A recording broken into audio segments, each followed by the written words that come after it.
ఈరోజు అమ్మ వాళ్ళ ఇంట్లో చేప ఫ్రై, చేప పులుసు రెడీ చేస్తున్నాము. ఫస్ట్ అయితే చేపల్ని ఇలా నీట్గా బయట నుంచి తెచ్చిన తర్వాత ఇలా నీట్గా శుభ్రంగా అయితే కడిగి ఒక గిన్నెలో అయితే వేసుకున్నాము.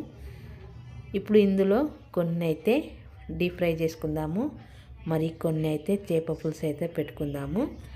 అయితే చేపలను అయితే ఇలా నీట్గా కడిగి ఒక గిన్నెలో అయితే వేసుకున్నాము.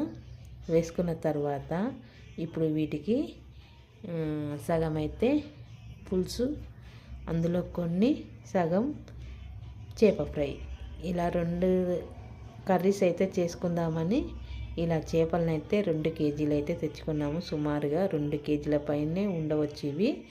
ఇక ముఖ్యంగా అయితే పులుసు కోసం అయితే తలకాయ ముక్కలను అయితే పక్కకైతే ఇలా పెట్టుకున్నాము.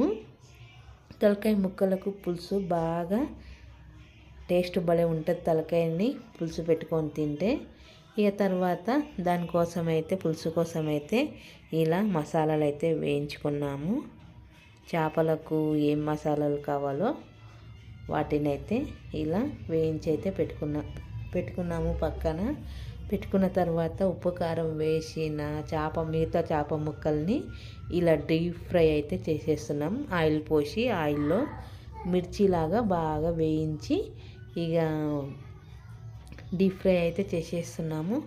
గంట ముందు నానబెట్టుకున్నాము వీటిలోకి వేడి వేడి చపాతీలు రెడీ అయితే చేస్తున్నాము. చపాతీ రైసు. ఇక మొత్తం కొద్దిగా చేపలు వేగేసరికి టైం చాలా పడుతుంది. డీప్ ఫ్రై చేయాలంటే చేప ముక్కలు ఇలా మనం క్రిస్పీగా వచ్చేంత వరకు మీడియం మంట పైన ఇలా పెట్టి ఈ విధంగా అయితే డీప్ ఫ్రై అయితే చేసుకున్నాము. చేప ముక్కల్ని మిగతా ముక్కల్ని కూడా అన్నీ ఇలానే కాల్చుకున్నాము. కాల్చుకున్న తర్వాత చపాతీలు కూడా అన్నీ రెడీ చేసుకున్నాము. రెడీ చేసుకున్న తర్వాత చేపల పులుసు కూడా రెడీ చేసుకున్నాము. మొత్తము ఇలా మొత్తం అయితే ఈరోజైతే చేప ఫ్రై, చేప పులుసు, చపాతీ, వైట్ రైస్ ఇక మొత్తం అయితే ఇక వేడిగా అయితే రెడీ చేసుకున్నాము. ఇప్పుడైతే వీటిని అయితే టేస్ట్ చేద్దాము. ముందైతే ఇలా పులుసు కొంచెం చల్లారినాక తింటే ఇంకా టేస్ట్ అయితే చాలా బాగుంటుంది. ఈరోజు కంటే మరుసటి రోజు తింటే ఇంకా బాగుంటుంది చేపల పులుసు. అయితే నేను తినను, కానీ తినేవాళ్ళు చెప్తే నేను చెప్తున్నాను. ఇక ఉన్న కాడికైతే చేప ముక్కలు అయితే ఫ్రై చేసుకొని చపాతీలు అయితే రెడీ చేసుకొని ఇక నైట్ మిగిలిన చికెన్తో పాటు వీటిని అన్నిటినైతే టేస్ట్ అయితే చేసేద్దాము. ఇక తినే వాళ్ళందరూ అయితే చేప ముక్కల్ని, చికెన్ ముక్కల్ని, చపాతీలను పెట్టుకొని అయితే రెడీగా తింటున్నారు. ఇక నేనైతే నైట్ ఉన్న వంకాయ, టమాటా కర్రీ, అలాగే చింతపండు చట్నీ, చపాతీ. ఇక నేనైతే వాటిని చూసి గుటికీలు మింగాల్సిందే, కానీ నేనైతే తినలేను. ఎందుకంటే నేను నాన్ వెజ్ తినను కాబట్టి. ఇక కొంచెం అయితే థమ్స్ అప్ పోసుకొని నేనైతే ఇక ఇవి ఇష్టం ఉండి ఇష్టం లేకైతే తినేస్తున్నాను.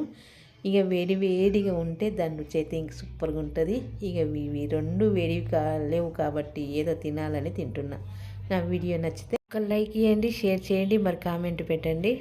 ఇక అందరూ వేడిగా తింటే నేను మాత్రం నెగిటివ్ అయితే తినేస్తున్నాను. అసలు తినబుద్ధి కావట్లేదు.